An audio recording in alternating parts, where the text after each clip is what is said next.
नमस्कार साथियों। यूरोप के लाइव स्ट्रीमिंग में एक बार फिर से आपका बहुत बहुत स्वागत है।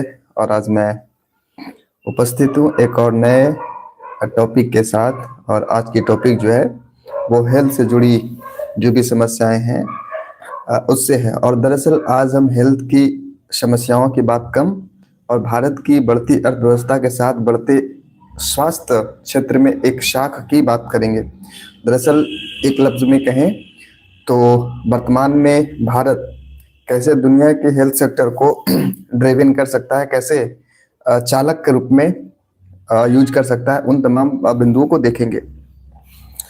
और ये संघ लोक सेवा आयोग की जो सामान्य अध्ययन प्रश्न पत्र है उसके जीएस पेपर 2 विच मीन्स से जोड़कर आप देख सकते हैं।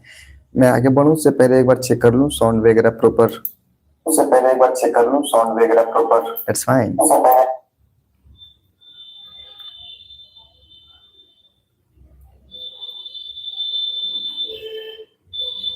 आई थिंक या सही है। तो चलिए, जो आज टॉपिक है दरअसल सामाजिक न्याय, जिसे मैंने जैसा कि मैंने आपको कहा जीएस पेपर 2 से जोड़कर देख सकते हैं। जो प्रश्न है वो कुछ इस प्रकार है, जिसके माध्यम से आज हम आगे बढ़ेंगे। वो ये है कि वर्तमान में दुनिया को प्रभावित करने वाली प्रमुख स्वास्थ्य चुनौतियां और वैश्विक समाधान हेतु भारत की भूमिका क्या है, उसको देखेंगे। ये दरअसल कुछ दिन पहले, हालांकि चलिए उसको बाद में देखेंगे, बाद मतलब इसमें आ जाएगा तो भी उसको व्यक्त करना शायद उचित नहीं। बहरहाल, तो आइए सबसे पहले ये देखने का प्रयास करते हैं कि वर्तमान में विश्व क्वेश्चन पेपर में फिर से ब्रेक डाउन करता हूँ, ताकि आप अगर क्वेश्चन नहीं समझ पाएंगे तो it would be very difficult कि आप उनके अन्य जो एस्पेक्ट हैं उसको समझ पाएं। दरअसल ये कह रहा कि जो अभी वर्ल्ड वाइड जो भी तमाम समस्याएं चल रही, विशेष तौर पे स्वास्थ्य के सेक्टर में, उनमें भारत के पास चूंकि इतनी पोटेंशियल है कि विश्व को एक क्षेत्र, मतलब ये कहें तो ड्राइविंग सीट पे बैठाकर आगे बढ़ा सकता है। ड्राइविंग सीट पे खुद बैठ करके आगे बढ़ सकता है, यू कहना सही होगा। तो चूंकि ड्राइविंग फैक्टर, जो ड्राइविंग ये मैं वर्ड यूज कर रहा, दरअसल हिंदू में ही इसके लिए यूज किया गया था, वहीं से मैं लिया। तो बातें ये क्या है, हाँ, तो बातें यूं कही जा रही थी कि हमारा देश के पास इतना ज्यादा पोटेंशियल है स्वास्थ्य सेवाओं को आगे ले जाने में।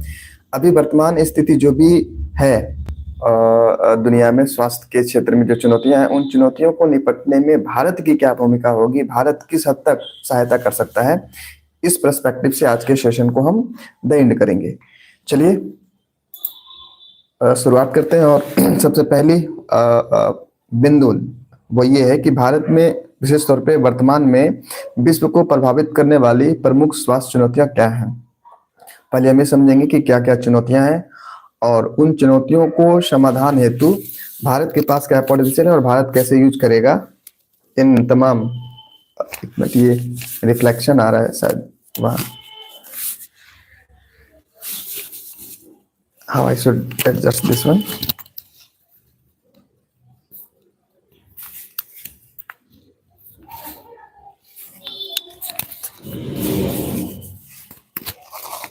चलिए, जो है जैसा है वैसा ही रहने देते हैं। बहरहाल, तो साथियों, जैसा कि मैंने कल भी जब वृद्धावस्था से संबंधित जो समस्याएं थी उसका उल्लेख किया जा रहा था, तब मैंने कहा था कि आज के युग में दरअसल दो प्रकार की बीमारियां अपने यूं कहें तो चरम सीमा पे है। एक संचारी रोग, एक गैर संचारी रोग।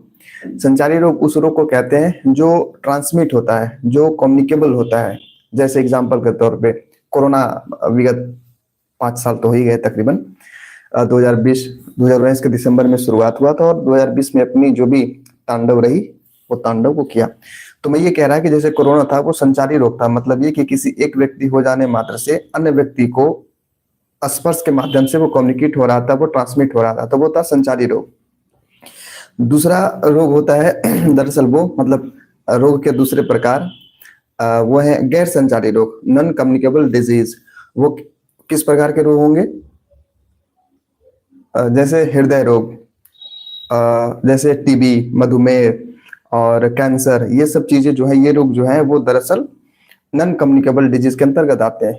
इनमें क्या है कि अगर किसी व्यक्ति को हुआ तो उसके होने मात्र से अन्य व्यक्ति प्रभावित नहीं होगा। जैसे मान लीजिए मुझे किसी प्रकार की हार्ट जो हृदय रोग संबंधी बीमारी है, ईश्वर ना करे ऐसा हो, बट अगर है तो मेरे साथ रह रहे व्यक्तियों को उससे बहुत ज्यादा यूं कहें तो उस बीमारी से उनकी कोई जो ये है संबंध नहीं है, उनको किसी प्रकार की समस्या नहीं होगी।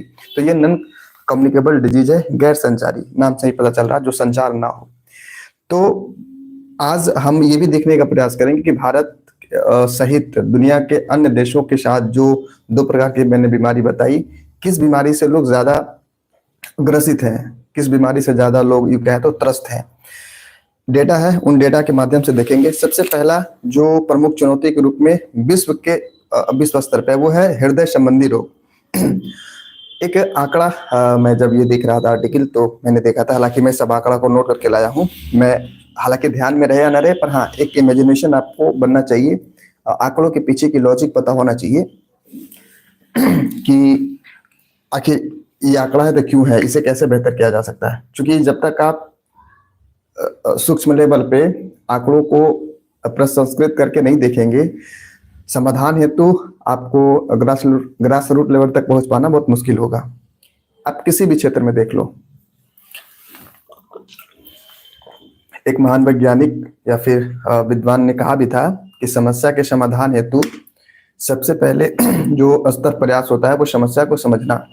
आप जितने माइन्यूट लेवल पे समस्या को समझेंगे, संभावना उतना ही अत्यधिक होगा कि आप बेहतर तरीके से समाधान कर पाए। बहरहाल, तो हृदय संबंधी रोग से जो आंकड़े हैं वो कुछ इस प्रकार है। 2021 का आंकड़ा है, ये कही जा रही कि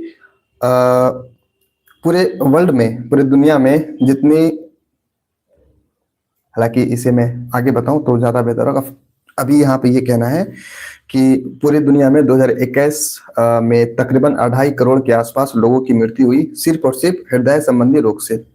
और ये इस आंकड़े के साथ ये भी बात आपको समझ आनी चाहिए कि 85% जो मृत्यु हुई वो तकरीबन या तो निचले देश, विच मीन जिसे हम गरीब देश कहते हैं, या फिर विकासशील देश।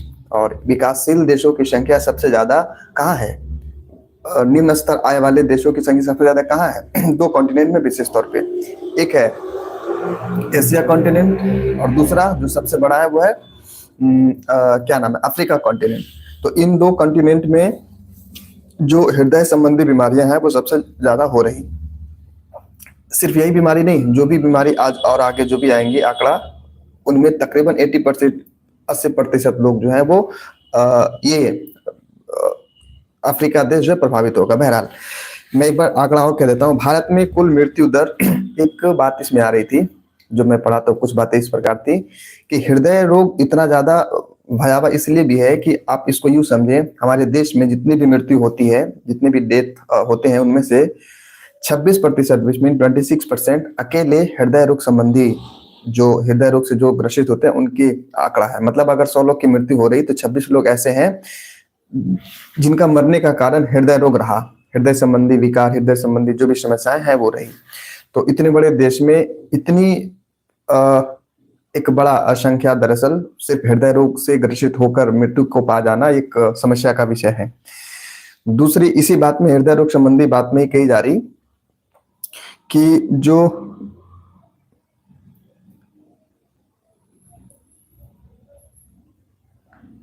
नहीं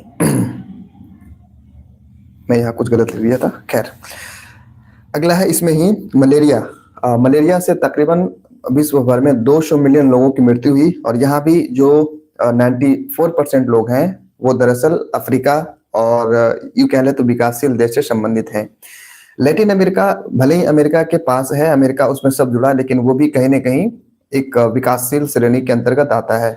वहां भी उच्च स्तर पे, जहां आप देख लें वेस्ट इंडीज का इलाका देख लें, बहामास देख लें, और भी जो भी कैरिबियन आइलैंड में जो भी छोटे छोटे देश हैं, वहाँ उच्च स्तर में विकास नहीं हुआ, वो विकासशील के अंतर्गत ही आते हैं। हालांकि कई ऐसे देश भी हैं जो अपनी अर्थव्यवस्था को सुचारू रूप से यूं कहें तो बेहतर तरीके से आगे बढ़ा पाने में सक्षम हो पाए हैं।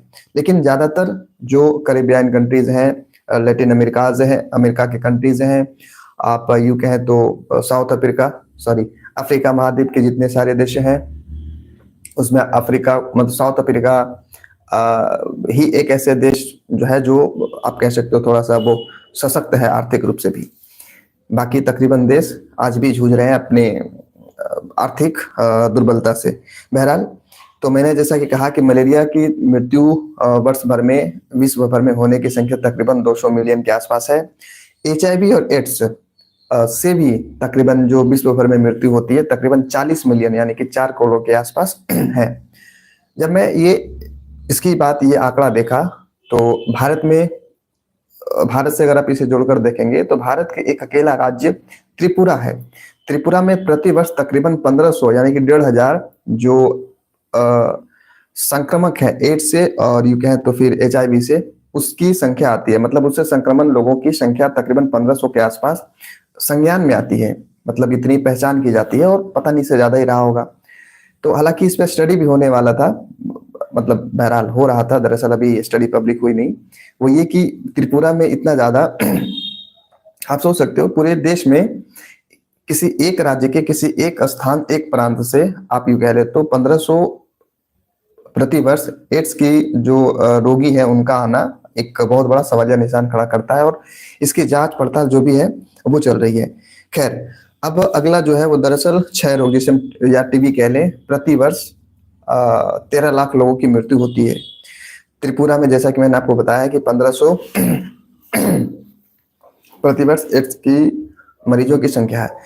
तो पहली स्थिति जो हम दरअसल हम ये देख रहे हैं कि जो विश्व की स्वास्थ्य चुनौतियां हैं उन स्वास्थ्य चुनौतियों में कौन कौन सी बीमारी हैं जो ज्यादा प्रबल तरीके से लोगों को अपने यू कह लेते तो प्रभाव में ले रहे हैं। उनमें से पहला था हृदय रोग। जैसा कि मैंने कहा कि हृदय रोग संबंधी विश्व भर में जितनी ज्यादा, विशेष तौर पर भारत की बात करें तो भारत में जितना मृत्यु होता है तकरीबन 26% सिर्फ और सिर्फ हृदय रोग से संबंधित रोगियों के द्वारा होता है, मतलब रोगियों का होता है। अगला जो प्रॉब्लम है दरअसल विश्व के समक्ष चुनौतियां हैं वो है मानसिक स्वास्थ्य विकार। दरअसल ये बात समझना कि मानसिक विकार भी एक प्रकार का बीमारी है। आज भी हमारे समाज में इस बात की स्वीकारोक्ति नहीं है। लोग मतलब इस बात को एक्सेप्ट नहीं कर रहे कि मानसिक रूप से भी कोई बीमार हो सकता है।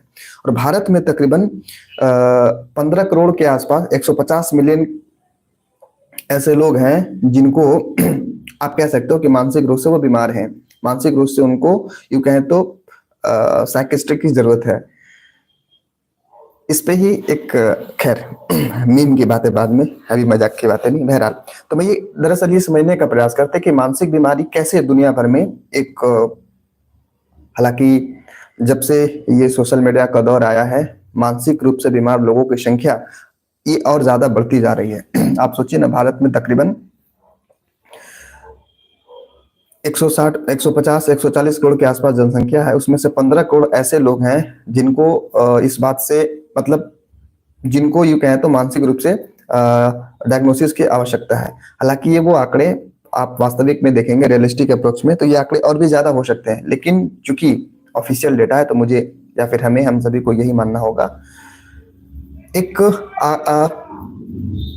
एक रिसर्च हुआ था, दरअसल रिसर्च किसने किया था मुझे ध्यान में नहीं है, पर कुछ बातें यूं कही गई थी कि यदि भारत ने इस प्रकार की बीमारी के इलाज हेतु कोई विशेष अगर उपाय नहीं किया तो 2020 से लेकर के 2050 तक जो ये 3 दशक होंगे उसमें तकरीबन $30 ट्रिलियन के आसपास जो है वो आर्थिक जो है नुकसान झेलना पड़ेगा भारत को। तो एक बहुत बड़ी समस्या भी है, इसलिए भी नहीं कि आपके मानव पूंजी का ह्रास हो रहा है, इसलिए भी कि बाहर चैंपियन क्या कहते हैं कैंपेन चल रहा है। बहरहाल, तो मैं ये दरअसल बताना चाह रहा था कि मानसिक स्वास्थ्य विकार भी एक विश्व स्तर पे एक बहुत बड़ी चुनौती है। और मानसिक विकार दरअसल 2 चीजों को आप कह सकते हो, आप भी है या नहीं आप खुद से ये कहें तो चेक कर सकते हो। एक होता है अवसाद which means जिसे हम डिप्रेशन कह देते हैं। एक होता है एंजाइटी, जिसे हिंदी बहुत बेहतर था इसका दुश्चिंतन दरअसल खैर कोई नहीं। डिप्रेशन और एंजाइटी को एक तरीके से भारत सरकार के द्वारा ही नहीं, WHO जो है उन्होंने भी इस बात को आगाह किया भारत के लोगों के लिए कि जिस तरीके से भारतीयों में अवसाद से जुड़ी बीमारियां बढ़ती जा रही है, सरकार को इसके प्रति ठोस कदम उठाना चाहिए, WHO ने कहा। अगर WHO ने ऐसा कह रहा है इसका मतलब है कि वाकई में इस बात को सीरियस लेने की आवश्यकता है। अगली जो चुनौती है दरअसल विश्व के समक्ष चुनौती वो है मोटापा और दूसरा कुपोषण, दोनों में ही। इसमें भी एक आंकड़ा, बहुत भयंकर आंकड़ा आप कह सकते हो, कुछ यूं है कि आपको जैसा कि पता होगा हमारे वर्ष की जो विश्व भर की जो जनसंख्या तकरीबन 7 बिलियन के आसपास है। उन 7 बिलियन में तकरीबन 2.5 बिलियन लोग या तो मोटापा या तो कुपोषण से जुड़े हुए हैं, मतलब सब यूं कहें तो ग्रसित हैं। मोटापा की जो संख्या है दरअसल वो तकरीबन 900 मिलियन के आसपास, और जो कुपोषण है, कुपोषण से जूझ रहे लोगों की संख्या तकरीबन 400 मिलियन के आसपास है, वर्ल्ड वाइड में बात कर रहा। तो आप यकीन मानिए 7 बिलियन हमारी वर्ल्ड की पॉपुलेशन है, उसमें बच्चे हैं, बूढ़े हैं, युवा हैं, महिलाएं हैं, पुरुष हैं, आदि आदि। उनमें तकरीबन 2.5 बिलियन लोग ऐसे हैं जो किसी न किसी बीमारी से ग्रस्त है, और वो 2 बीमारी है दरअसल कुपोषण और मोटापा। भारत में भी विगत वर्षों में जिस तरीके से विशेष तौर पे 2010 के बाद मोटापा की संख्या तकरीबन 10 गुना बढ़ गया है, और ये बात कही जा रही है कि आने वाले दिनों में ये और गति से बढ़ेगा। हमारे दिनचर्या, हमारे जो भी डेली रूटीन है, उस डेली रूटीन को इस तरीके से जो पूंजीवादी अर्थव्यवस्था है जकड़ लिया है, जिसका परिणाम मोटापा और कुपोषण। कुपोषण तो क्या, आर्थिक रूप से कुपोषित लोग जरूर हैं, पर मोटापा का एक कारण कहीं ना कहीं ये है। दरअसल यहाँ ये बातें कही जा रही कि अभी भी हमारे देश में विशेष तौर पे जहाँ शिक्षा की कमी है, लोग एक स्टडी हुआ था, मैं इसके बारे में एक स्टडी पढ़ा था। दरअसल वो कुल जमा बातें ये थी स्टडी की कि बच्चों में दरअसल जो जो जो मैंने, जैसा कि मैंने आपको कहा ना कि 10 गुना बढ़ गया, ये बातें बच्चों के लिए थी कि हमारे जो ये हो रहे 2000 ये 5 6 7 मतलब 2000 की शुरुआत से आप कह लो तो बच्चों में कुपोषण की मात्रा या कुपोषण की संख्या ज्यादा हो रही, और मोटापे की भी जो एक संख्या है वो ज्यादा हो रही। तो एक कहीं ना कहीं आपको कंट्रास्ट दिखता है कि हमारे समाज में ही कई लोग ऐसे हैं जो कुपोषण के शिकार हो रहे हैं, वहीं कई लोग ऐसे हैं जो मोटापे का शिकार हो रहे हैं। एक सवाल मेरा है आपसे, अगर आपने साइंस पढ़ा होगा, तो जब बात करते हैं कुपोषण का, मतलब डेफिनेशन ऑफ मेल न्यूट्रिशन जिसे आप कहते हो, तो कुपोषण का मतलब क्या? तो हालांकि मेरी जानकारी भी उतनी नहीं थी, मैं विगत कुछ महीने पहले इस बात को समझा। यदि आपके जरूर, जैसे मान लीजिए हमारे जो शरीर को 2000 कैलोरी की जरूरत है प्रतिदिन, ये औसतन है। दरअसल आप अगर किसान हो, आप यदि वर्कआउट करते हो, या आप यदि स्टूडेंट हो किसी भी प्रकार के अलग अलग क्षेत्र में, तो सबका अलग अलग ये होता है। तकरीबन 1500 से 1600 जूल कैलोरी 2000 के रेंज में कह लें, चूंकि युवा है तो उतनी जरूरत होती है। तो अगर आपने ज्यादा खाना खा लिया तब भी आप भी कुपोषण का शिकार हुए, नहीं खाना खाए मतलब प्रॉपर तरीके से न्यूट्रिएंट नहीं मिला तो तब भी आप कुपोषण के शिकार है। मैं ऐसा समझता था कि जो मोटे लोग होंगे, जो हष्ट पुष्ट होंगे, वो कुपोषण कैसे, मतलब वो कैसे उनको कह सकते हैं वो कुपोषण के शिकार है? तो है। कुपोषण का मतलब ये नहीं है कि आपको प्रॉपर न्यूट्रिशन नहीं मिला, जितना ये होना चाहिए, जितना मिलना चाहिए उससे ज्यादा मिल जाना भी कहीं ना कहीं आप कह सकते हो कुपोषण के अंतर्गत वो आते हैं। तो ये बातें ध्यान में रखना है।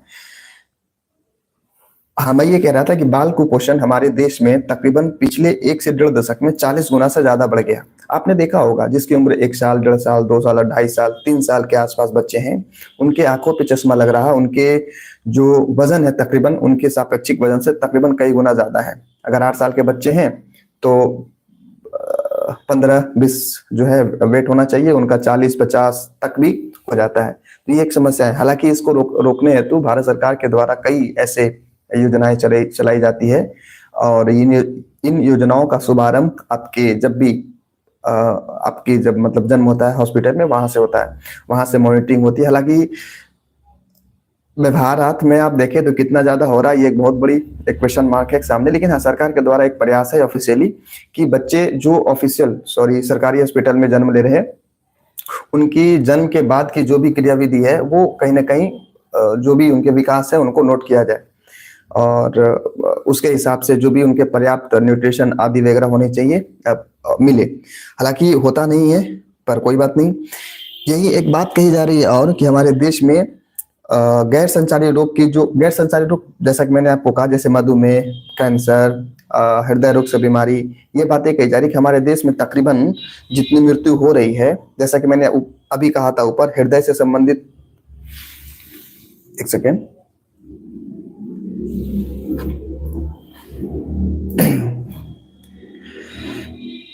जैसा कि मैंने आपको अभी ऊपर बताया कि हमारे देश में हृदय से संबंधित रोगियों की संख्या मृत्यु दर में तकरीबन 26% के आसपास है, 24% बेसिकली। लेकिन गैर संचारी रोग, कैंसर आदि से मरने वालों की संख्या जो हमारे देश में तकरीबन 71% है, 71%, जिसमें विशेष तौर पे जो है मधुमेह है। तो आपके देश में एक दो या फिर यूं कह ले बीमारी,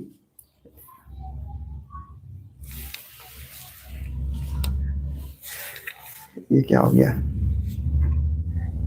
सॉरी, मैं क्या कह रहा था, हाँ, गैर संचारी रोग के बारे में दरअसल बात कर रहा था कि हमारे देश में गैर संचारी रोग से जो जुड़ी समस्याएं हैं वो इतना है कि जितनी भी मृत्यु हो रही तकरीबन 70% अगर आप ओवरऑल माने तो मृत्यु का कारण गैर संचारी रोग है। और गैर संचारी रोग ज्यादा खतरनाक होता है, आप ध्यान रखें। अगर आपको किसी भी प्रकार के, मान ली सर्दी हो गया, वो संचारी रोग के अंतर्गत आता है, क्योंकि आपके सर्दी होने से अगर आपने स्नीजिंग करी, आपके जो भी लार वगैरह है अगर किसी दूसरे व्यक्ति के संपर्क में आया तो संभावना है कि वो ग्रसित हो जाए, वो भी प्रभावित हो जाए। तो वो ज्यादा वो नहीं होता, ज्यादा समस्या होती है गैर संचारी रोग में, क्योंकि इससे एक बार हो जाने के बाद आपके ताउम्र आपके साथ जुड़ जाता है। मान ली टीबी हो, कैंसर हो, मधुमेह हो, फिर और क्या होता है, जिसे टीबी बता दिया मैंने। अगर ऐसे रोग से आप ग्रसित हुए तो शुरुआती स्टेज में अगर पता चला तब तो ठीक, नहीं तो फिर आने वाले दिनों में आपके उम्र के साथ, आपके अर्थी के साथ ही उठता है ये। तो ये बातें हैं। और एक मधुमेह की बात जो है ना, दरअसल भारत में अकेले जो ये है मतलब कि मैक्सिमम लेवल होता है ना, स्टेज 1, स्टेज 2, स्टेज 3, स्टेज 4, तो जो अंतिम लेवल है, स्तर है, वहां तक पहुंचे लोगों की संख्या तकरीबन 80 लाख है हमारे देश में। मधुमेह की संख्या, मधुमेह वाले रोगियों की संख्या जो ग्रसित है, प्रभावित है कहना सही होगा, ग्रसित एक नेगेटिव वर्ड देता है, तो मधुमेह से प्रभावित लोगों की संख्या 80 लाख के आसपास है हमारे भारत में। तो मैं फिर ये कह रहा कि अगर आपको डेटा की जानकारी हो, याद रहे या ना रहे, एक बार अगर आपकी डेटा प्रोसेसिंग हो जाती है माइंड से, तो कहीं ना कहीं सबकॉन्शियस माइंड में वो ये हो जाता है। और जब कभी आपको ऐसा मौका मिलेगा प्रीलिम्स में ऑप्शनल छांटने का, तो ये काम आती है। बहरहाल, अब अगली समस्या जो है वो दरअसल विश्व स्तर पे हम देख रहे हैं कि कौन कौन सी समस्या है जिसके माध्यम से या जिनके प्रयास में, जिनके बेहतर करने के प्रयास में भारत की क्या भूमिका हो सकती है। तो पहले समस्याओं में अगली समस्या जलवायु परिवर्तन और स्वास्थ्य। जब भी जलवायु परिवर्तन की बात आती है, चूंकि अभी विशेष तौर पर जलवायु परिवर्तन का बहुत ज्यादा प्रकोप देखने को नहीं मिला, आप यकीन मानिए, अगर हम जलवायु परिवर्तन से संबंधित जो बीमारियां हैं अगर उसके तकरीबन 10 या 15% के आसपास भी पहुंच गए तो सोचिए क्या होगा। फिलहाल अभी एक डेटा मैं बताता हूं, चूंकि वायु प्रदूषण कहीं ना कहीं आप मान सकते हो कि जलवायु परिवर्तन का ही एक हिस्सा है, एक छोटा सा अंग है। और हमारे देश में मैं एक डाटा लेकर आया था, एक रिसर्च हुआ जिसमें यह पता चला था कि 2019 में सिर्फ वायु प्रदूषण से मरने वाले लोगों की संख्या जो है तकरीबन 17 लाख के आसपास थे। मतलब सोचिए, अभी शुरुआती है वायु ये ग्लोबल वार्मिंग का, उसमें एक छोटा सा हिस्सा वायु प्रदूषण, उससे तकरीबन, दरअसल वायु प्रदूषण से डायरेक्ट कोई मरता नहीं है। अगर आप इसको थोड़ा सा व्यवहारात्मक देखें तो वायु प्रदूषण डायरेक्ट आपको मृत्यु का कारण बना दे, ऐसा नहीं है। अगर वायु प्रदूषण है, वायु प्रदूषण मतलब आप उसको क्या कहते हैं, अस्थमा, जो खांसी होता है अस्थमा कहते हैं ना, अगर अस्थमा से यानी श्वास संबंधी रेस्पिरेटरी सिस्टम से जुड़ी कोई भी समस्या है, और अगर आप ऐसे वातावरण में रह रहे हैं जहां वायु की गुणवत्ता एकदम ये है, अगर मैं अभी वायु की सूचकांक IQ दिखाऊं, मुझे दिखाता रहता है, अभी दिखा नहीं रहा, कहाँ है, दिल्ली, हाँ आ जाओ, 17 डिग्री भी तो है, पर वायु वाला कहाँ गया, एयर क्वालिटी वेरी पुअर, लेकिन कितना,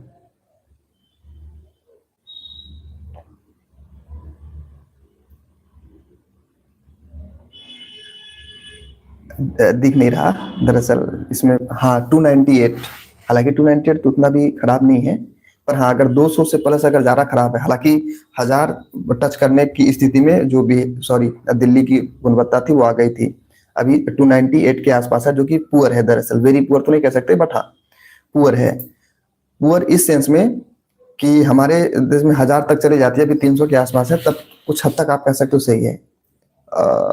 खैर, तो मैं ये कह रहा कि अगर आप ऐसे वातावरण में रहते हो जहाँ जिसकी एयर जो क्वालिटी है वो बहुत ज़्यादा खराब है, तो सबसे ज़्यादा आपको प्रभावित रेस्पिरेटरी सिस्टम ही होता है।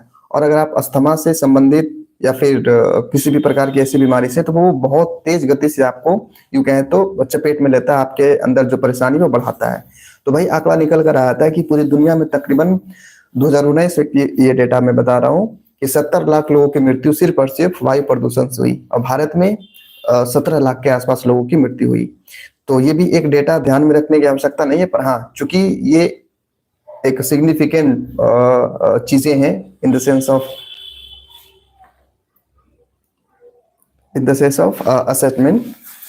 Assessment basically. खैर, तो दरअसल ये कुछ ऐसे बीमारियां थे जिसके माध्यम से यही कहें जो पूरी दुनिया को कहीं ना कहीं परेशानी का एक चुनौती का यूं कहें तो सबब बना रहा। जिसमें पहला देखा हमने हृदय रोग संबंधी रोग, फिर दूसरा मानसिक स्वास्थ्य रोग, फिर तीसरा कुपोषण, और अंत में हमने देखा जलवायु से संबंधित या यूं कहें जलवायु परिवर्तन से संबंधित समस्याएं। अब इन समस्याओं के समाधान है तो भारत की क्या प्रतिक्रिया हो सकती है, भारत क्या अपना भूमिका निभा सकता है, उनको देखने का प्रयास करते हैं। तो वैश्विक स्वास्थ्य सेवाओं को आगे बढ़ाने में भारत की क्या भूमिका हो सकती है, उस भूमिका के अंतर्गत अगर हम बात करें तो पहली भूमिका है दवा निर्माण और आपूर्ति श्रृंखला। जब भी दवा निर्माण और आपूर्ति श्रृंखला की बात आती है तो भारत अपने क्षेत्र में विशेष तौर पर फार्मास्यूटिकल सेक्टर में जितनी भी ज्यादा मैन्युफैक्चरिंग दवाइयां होती है, उनकी जो रॉ मटेरियल है, इंग्रेडिएंट्स हैं, वो चाइना से आयात होता है। आप इस बात को समझिएगा। कुछ दिन पहले तक मैं भी इस बात से अनभिज्ञ था, क्योंकि मेरे जहन में ये बातें घट कर गई थी कि हमारे देश में जड़ी बूटी है, दवा बनाने की जो भी तमाम इंग्रेडिएंट कह लो, रॉ मटेरियल कह लो, वो पर्याप्त मात्रा में है। लेकिन ऐसा नहीं है। चाइना से हम ज्यादा से ज्यादा जो फार्मास्यूटिकल संबंधी चीजें वो आयात करते हैं, और इसी का दुष्परिणाम हमें 2020 में देखने को मिला कि जो एक कम्युनिकेशन होना, जो ट्रांसपोर्टेशन था उसका बाधित होने के बाद ये चीजें जो क्या कहते हैं उसको, रॉ मटेरियल नहीं आ पाया, और फिर दवाइयां भी प्रॉपर तरीके से नहीं बन पाई, और जिसका परिणाम ये हुआ कि हमारे देश के समाज में दवाओं की जो एक कमी है वो तेज गति से यूं कह ले तो उभर कर आया। खैर, तो इसीलिए आगे हालांकि सरकार ने इस बात को भी आश्वस्त किया कि हम विशेष तौर पे फार्मास्यूटिकल सेक्टर को फूड सिक्योरिटी के तौर पर ही जोड़कर देखेंगे। मतलब ये, जैसे आपको पता होगा कि भारत सरकार फूड सिक्योरिटी को, मतलब फूड सिक्योरिटी, खाद्य सुरक्षा को बरकरार रखती है। अगर आने वाले 1 से 1.5 से 2 या 3 साल तक किसी भी प्रकार की मान लो आपदा आई और कृषि सेक्टर पूरा अस्त व्यस्त हो गया, उपज नहीं कर पाया, तो उतनी स्टॉक भारत सरकार रखती है ताकि ऐसी स्थिति को बेहतर किया जा सके। ऐसे स्थिति में हालांकि जब 1960 के दशक की बात आती है, जब जय जवान जय किसान लाल बहादुर शास्त्री ने नारा लगाया था, उस वक्त हमारे सामने खाने की संकट थी, और कई बार तो ऐसा भी हुआ कि भारत के पास 15 दिन से ज्यादा खाने की चीजें नहीं थी, आयात करने के लिए पैसे नहीं थे, डॉलर नहीं थे। तो उन समस्याओं के से सीखते हुए भारत ने अपनी स्थिति इस क्षेत्र में, विशेष तौर पे खाद्य सुरक्षा के क्षेत्र में सही किया है। तो सबसे पहली जो भूमिका है वो ये है कि विश्व की जो आपूर्ति श्रृंखला है दवा निर्माण के क्षेत्र में, वहां एक बेहतर स्थिति बना सकता है भारत। और वो कैसे, आपको पता होगा, भारत राष्ट्रीय, क्या नाम था, राष्ट्रीय दवा नहीं, किसके लिए एक चलाई गई थी,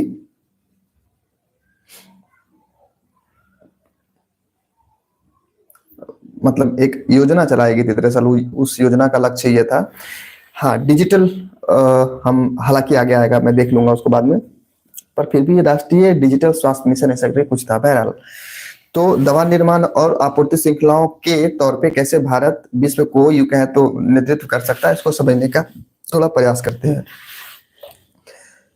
बात 2020 की है, जब पूरी दुनिया में कोरोना का काल था और भारत उस दौर में भी एक नेतृत्वकर्ता के रूप में उभर कर आया। पता होगा जब पूरी दुनिया अपने अपने देश के लिए यूं कहें तो स्वार्थपरकता तो नहीं कहना चाहिए, क्योंकि अगर आप अपने देश के लिए स्वार्थ के रूप में चीजों को संचालित करते हैं तो कहीं से ये गलत है नहीं। जैसे ये सही भी है। लेकिन फिर भी जब बात वैक्सीन डिस्ट्रीब्यूशन की आ रही थी और विशेष तौर पे ग्लोबल साउथ की, तो भारत ने आगे बढ़ करके तकरीबन मिलियन डॉलर दिया और साथ में दवाइयां भी दी, और उसके बाद कोवैक्सीन की भी जो टीका है, जो चीजें थी, उसको भी सप्लाई किया। दरअसल हम ये कहना चाह रहे हैं कि भारत को सबसे पहले राष्ट्रीय दवा सस्ती दवा बनाते हैं। और एक बात, जब मैं सस्ती दवा की बात करता हूँ, जेनरिक दवा की बात करता हूँ, तो अमेरिका की बातें ध्यान में आती है। वो कुछ इस प्रकार के कि आज भी अमेरिका में जितनी जेनरिक दवाइयां बन रही हैं, जितना ज्यादा यूज होता है, जितना वो कैपेट मार्केट है, तकरीबन भारत उसमें लीडरशिप ये कहें तो एज लिए हुए है। और इसका कारण ये भी है, जैसा कि मैंने आपको बताया था, कि भारत की जो एनआरआईज हैं, डायस्पोरा है, इंडियन डायस्पोरा, अमेरिका में तकरीबन 53 से 55 लाख लोगों की संख्या है। और आधे करोड़ होना, वहां की पूरी जनसंख्या तकरीबन 23 से 24 करोड़ के आसपास है अमेरिका की, उसमें से 50-55 लाख का होना एक बहुत बड़ी बात है। और चूंकि भारत के लोग वहां रहते हैं, और स्वाभाविक तौर पे अगर आप एक सस्ती दवा, विच मीन्स कम पैसों में प्रॉपर इलाज को, अगर प्रॉपर मेडिसिन जो डायग्नोसिस, अगर उस स्थिति को देख पा रहे हैं, उस स्थिति तक पहुंच पा रहे हैं, तो स्वाभाविक तौर पे आप इस ऑप्शन को चूज करेंगे। तो सस्ती दवा। दूसरी बात ये भी कही जा रही कि खैर अब एक डेटा ध्यान में नहीं आ रहा, दरअसल मैं वो जानना चाह रहा था।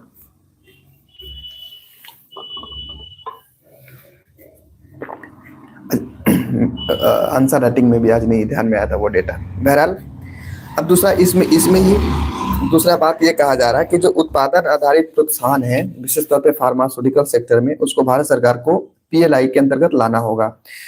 और हालांकि भारत के जो एक लक्ष्य है, उस लक्ष्य में ये भी है pharmacy of the world, which means पूरे दुनिया का मेडिकल, अगर हम ये कहें तो। और भारत के पास है, पोटेंशियल है, कैपेसिटी है करने का। और जैसा कि मैंने बताया कि अगर भारत अपने क्षेत्र में, विशेष तौर पे फार्मास्यूटिकल क्षेत्र में जो भी निर्माण हो रही दवाइयां हैं, उनको अगर पीएलआई के अंतर्गत ले आए, तो कहीं ना कहीं प्रोडक्शन कई गुना बढ़ जाएगी। दरअसल एक बार मैं आपको ये आश्वस्त कर दूं, पीएलआई एक ऐसी योजना है जो सरकार के द्वारा या सरकार की तरफ से कई प्रकार की छूट दी जाती है।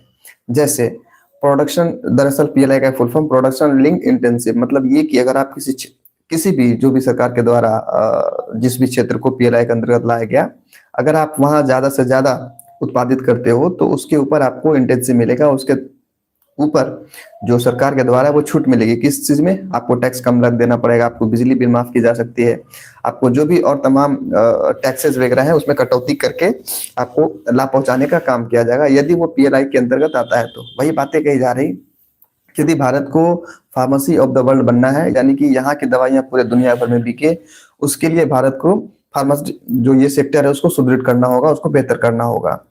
एक और इसमें बात कही जा रही कि जो भारत का एक राष्ट्रीय डिजिटल मिशन है,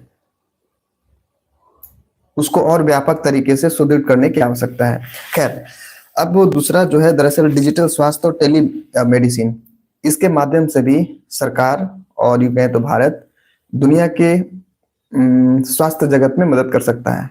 और जब बात टेलीमेडिसिन की आती है, जब बात विशेष तौर पर डिजिटल स्वास्थ्य की आती है, तो जिस तरीके से भारत 2020 में अपनी स्थिति का एक यूं कहें तो लोहा मनवाया पूरे दुनिया में, वो आज भी एक बात भी कही जाती है कि 2020 के बाद जो भारत का सॉफ्ट पावर है, भारत का जो इमेज है, वो विशेष तौर पे अफ्रीकन कंट्रीज में, ग्लोबल साउथ अगर कह रहे हैं, ग्लोबल साउथ में काफी तेज गति से बढ़ा है। चाहे वो ऊर्जा के क्षेत्र में सहायता से हो, या फिर फार्मास्यूटिकल क्षेत्र में सहायता, या फिर अन्य तकनीकों की मदद से।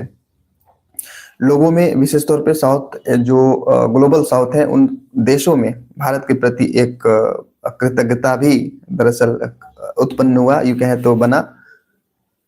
क्योंकि जब भी समस्याएं विकराल रही, जब भी समस्याएं विपरीत रही, भारत ने आगे बढ़ के उन लोगों को मदद किया। तो वही बातें कही जा रही कि डिजिटल स्वास्थ्य और टेली मेडिसिन को अगर आप बेहतर तरीके से अब अपने देश में करते हो तो इसका लाभ भी कहीं ना कहीं विश्व स्तरीय जो व्यवस्था है उसको मिल सकता है। टेलीमेडिसिन का एग्जांपल आप देख लें तो टेली मतलब जैसे टेलीफोन, ऐसा फोन जो दूर से लग जाए, दरअसल ऐसा टेली मतलब दूरस्थ का एक सेंस देता है, टेल वर्ड लगाने से, टेली लगने से। तो टेलीमेडिसिन मतलब ये ना कि आप जहां भी हो, आप जैसे अभी मैं अगर मैं बात करूं तो फार्मेसी, क्या नाम है, बहुत सारे ऐसे ऐप हैं जो टाटा टाटा के भी एक ऐप है जो आप घर बैठे जो भी कंसल्टेशन है वो कर सकते हैं। तो इस प्रकार की जो भी चीजें हैं वो टेलीमेडिसिन के अंतर्गत आती है। मैं अगर मान लीजिए मैं यहाँ हूँ, मुझे मेरी भी तबीयत खराब है, मैं यहाँ से हॉस्पिटल जा नहीं सकता, तो मैं ऑनलाइन भी अपनी चेकअप करवा सकता हूँ। ऑनलाइन भी जो ये हैं डॉक्टर हैं उनसे मैं कंसल्ट कर सकता हूँ।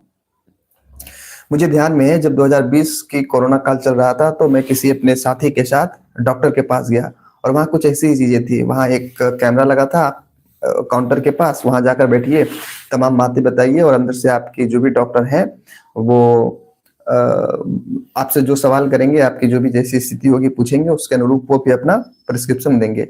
वही बातें कही जा रही कि भारत में टेलीमेडिसिन की जो स्थिति बढ़ रही है उसको और बेहतर करने की आवश्यकता है ताकि इसका प्रयोग विश्व स्तरीय यूं कहें तो स्वास्थ्य जगत में किया जा सके। अगला एक बात ये भी इसमें कही जा रही थी दरअसल कि यदि भारत चाहे ना तो जो भी विकासशील देश है उसके साथ मिल करके कोलैबोरेट करके और भी चीजों को बेहतर किया जा सकता है, जैसा कि कई क्षेत्र में हुआ भी है। तो अगर स्वाभाविक तौर पे भारत अगर ऐसे देश को जो इस क्षेत्र में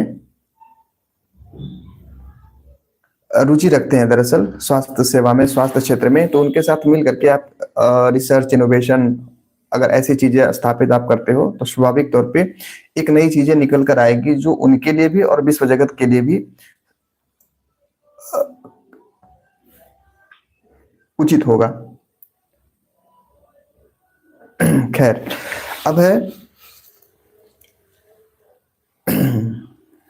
मैं तो ये होगा विकासशील देश के साथ, ठीक है। अब अगला प्रयास विच मीन्स दरअसल हम ये देखना चाह रहे हैं कि जो विश्व स्तरीय स्वास्थ्य संबंधी चुनौतियां हैं उन चुनौतियों के समाधान हेतु भारत क्या उपाय कर सकता है, यूं कहें तो भारत की भूमिका क्या हो सकती है। इस भूमिका की कड़ी में अगला पॉइंट है पारंपरिक चिकित्सा। आप इस बात से आश्वस्त होंगे कि जब हमारा देश विच मीन्स अगर आप कितना साल पीछे जाए ये तो मुझे भी नहीं पता, पर हाँ जब हमारे जो भारतीय समाज था, क्या कहते हैं इसको, आयुर्वेदा से संबंधित चीजें जब अपने चरम सीमा पे थी, तो उस वक्त, हालांकि ये बात बताने से पहले मैं ये बात कहूंगा कि भारत सरकार ने एक योजना बनाई है जिस योजना के माध्यम से ये बातें कही जा रही कि जो भी आयुर्वेद है उसके अंतर्गत रिसर्च किया जाएगा, रिसर्च डेवलपमेंट किया जाएगा और साइंटिफिक तरीके से क्या चीजें होनी चाहिए उसको आगे बढ़ाने का प्रयास किया जाएगा।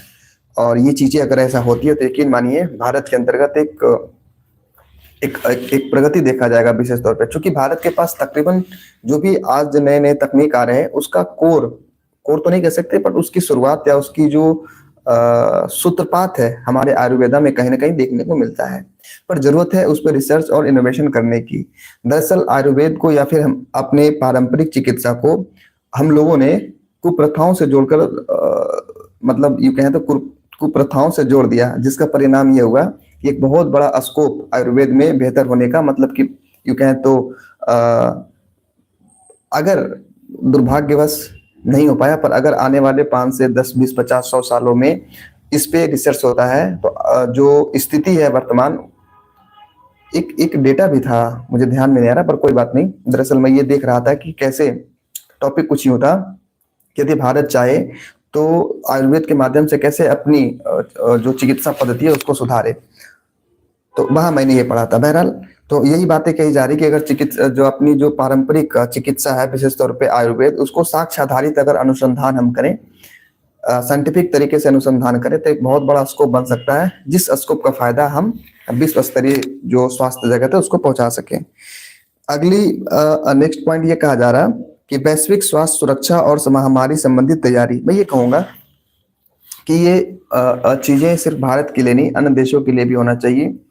एग्जाम्पल के तौर पे मैं थोड़ा सा फिर से पीछे जाना चाहूंगा। बात है 2019 दिसंबर की, जब से ये बातें पता चला कि वुहान नाम का कोई एक शहर है जो चाइना में है और वहां से कैसे वायरस की शुरुआत हो रही, जो तकरीबन जानलेवा है 99.99%। आप यकीन मानिए, तकरीबन उससे कई महीने पहले से ही ऐसी स्थिति बन चुकी थी, जहां से फिर अंततः मतलब जहां उनको छुपाया गया चाइना के द्वारा। इसमें ये बातें कही जा रही है कि वैश्विक स्वास्थ्य सुरक्षा को कहीं ना कहीं एक नेटवर्क के तौर पे जोड़कर देखना चाहिए। नेटवर्क कैसे? मतलब ये कि मान लीजिए अगर मेरे देश में किसी प्रकार की समस्या आए, तो उन समस्याओं को छिपाने के बजाय हम साझाकरण पे ध्यान देंगे, यूं कि हम इसको बताने का प्रयास करें कि हमारे पास ये है समस्या, इनके समाधान है, तो अगर आपके पास कोई उपाय है तो आप बताएं।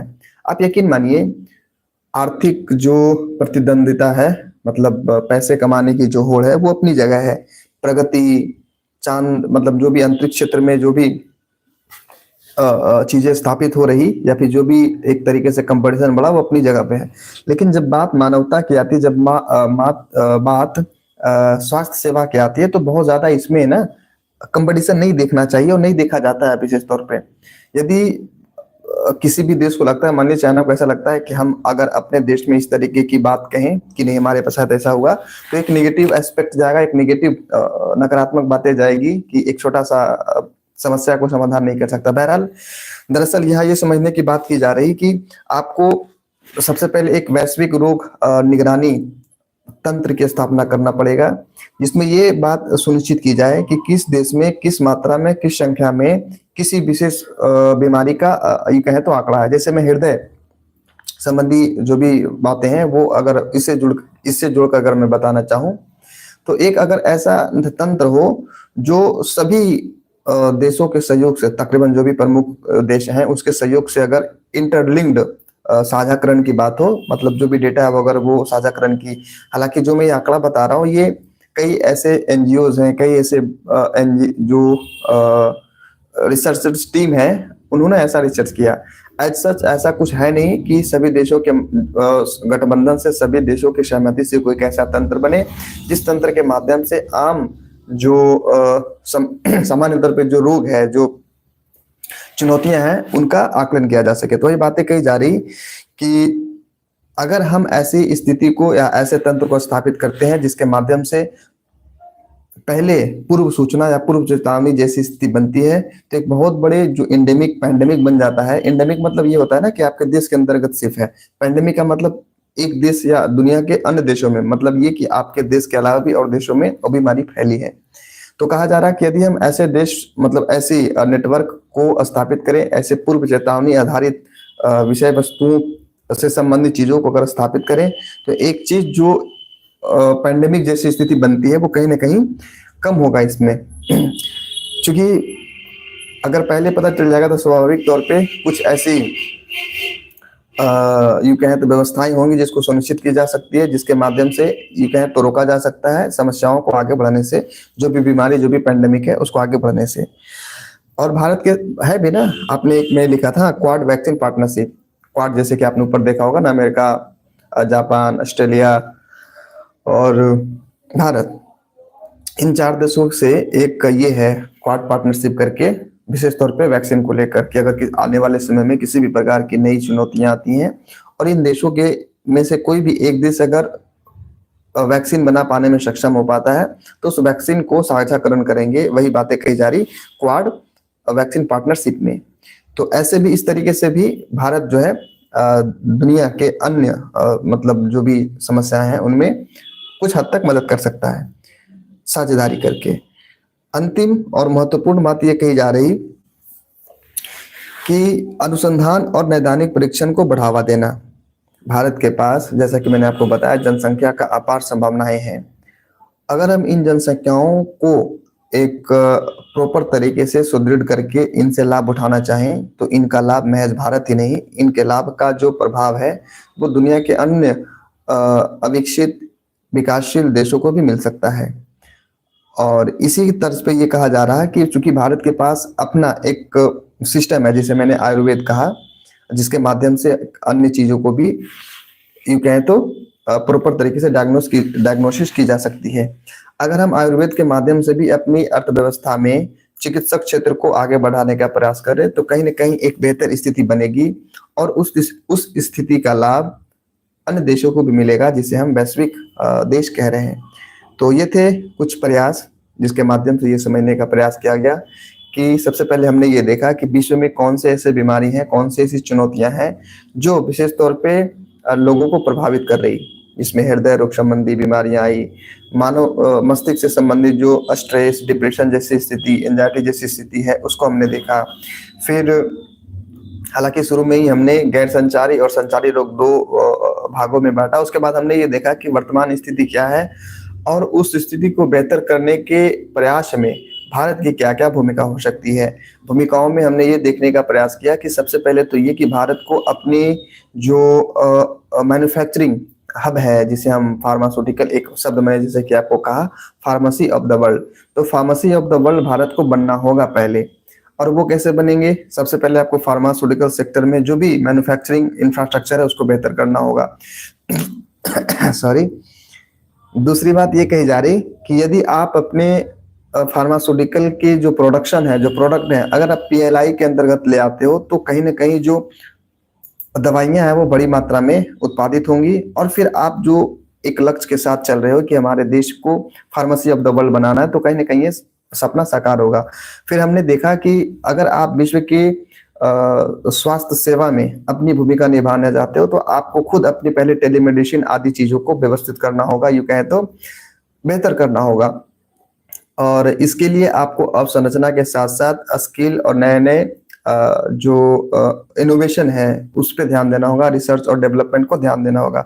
फिर हमने देखा कि हम कैसे अपने पारंपरिक चिकित्सा के माध्यम से अपने जो आयुर्वेदा है उसको अगर हम साइंटिफिक तरीके से बढ़ाएं, साइंटिफिक तरीके से उसमें रिसर्च किया जाए, रिसर्च करने का काम किया जाए, तो और भी कई ऐसे उपाय निकल कर आ सकते हैं जिन उपाय से विश्व स्तरीय स्वास्थ्य चुनौतियों को सामना हेतु मदद मिलेगा। फिर हमने देखा दरअसल अंततः वो ये कि जो हमारे देश में आज भी जो नैदानिक स्थितियां हैं वो बेहतर नहीं है। उसका कारण ये है कि हमारे देश में आज भी, जैसा कि मैंने आपको बताया था, कि इनोवेशन के माध्यम से ही चीजें बेहतर होती है, और हमारे देश में इनोवेशन का बहुत ज्यादा बेहतर स्थिति है नहीं। क्यों? क्योंकि उसके लिए सबसे पहले तो बजट की आवश्यकता होती है, इंफ्रास्ट्रक्चर की आवश्यकता होती है, और इंफ्रास्ट्रक्चर तभी बेहतर हो पाएगा जब आपका बजट हो। और हमारे कुल जीडीपी का तकरीबन 0.6%, जैसा कि मैंने कई बार इस बात को जिक्र कर चुका हूं कि महज 0.6% ही इनोवेशन हेतु बजट आवंटित होती है। हालांकि इसका ये कहने मतलब ये लक्ष्य है कि तकरीबन 2% से ऊपर ले जाया जाए बजट को इनोवेशन के लिए। अगर ऐसा होता है तो स्थिति निसंदेह बेहतर होगी। तो कुछ ऐसे प्रयास रहे, कुछ ऐसे यूं कहें तो पॉइंट हमने देखा जिसके माध्यम से ये समझने का प्रयास किया कि वर्तमान में भारत के पास जो पोटेंशियल है, जो कैपेसिटी है, उसको कैसे विश्व के विश्व की स्वास्थ्य व्यवस्थाओं में यूं कहें तो यूज कर सकता है। तो आज के लिए सिर्फ इतना ही। ये रहा आज का टॉपिक। अगर इससे जुड़ा आपका कोई सवाल है तो आप जरूर अपने कमेंट बॉक्स में बताएं। फिलहाल मेरी नजरी चैट बॉक्स पे अगर आपके कोई भी इससे जुड़ी समस्याएं हैं तो बताएं। बहरहाल मुझे उम्मीद है आपको आज के सेशन से आप जरूर लाभान्वित हुए होंगे।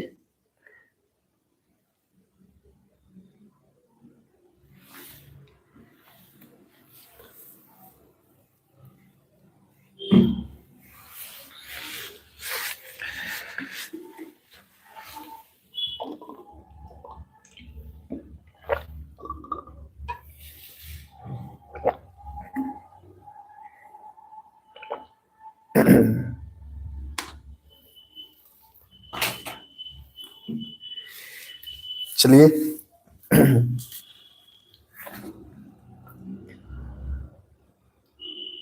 एक बात अगर मैं चाहूँ तो एक बात कह सकता हूँ, वो ये कि चूंकि अभी प्रीलिम्स का समय है और यदि आपको मौका मिले तो आप मेरे जो चैनल है उसके शॉर्ट सेक्शन में जाएं और वहां मैं तकरीबन हर दिन 1 से 2 या 3 मैक्सिमम शॉर्ट के रूप में प्रीलिम्स के लिए दरअसल जो PYQs है उसको मैं अपलोड करता हूँ, इसलिए नहीं कि मेरी मतलब उसमें दोनों को फायदा है, मेरा भी, चूंकि मुझे उसी बहाने रिवीजन का मौका मिलता है और फिर आपको भी एक प्रयास आप तक भी तकरीबन पहुंच जाता है। और चूंकि अगर आप PYQs नहीं देखेंगे तो संभावना ये है, संभावना क्या, it's very difficult to put yourself where you want to B.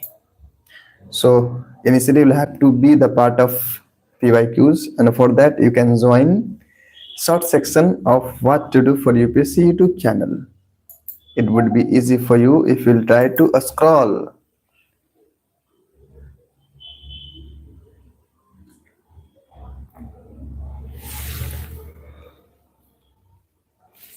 तो चलिए साथियों, आज के लिए सिर्फ इतना ही। मुझे उम्मीद है अगर आप इस सेशन को पूरा शुरू से अंत तक देखते हैं तो निस्संदेह आपको कहीं ना कहीं एक थोड़ी सी आपकी पर्सपेक्टिव बनेगी। तो आज के लिए सिर्फ इतना ही, मिलते हैं कल अपने निर्धारित समय से। तब तक के लिए आप खुश रहें, मस्त रहें, पढ़ाई करते रहें। एक बार फिर आप सभी को बहुत बहुत शुक्रिया। शुभ रात्रि।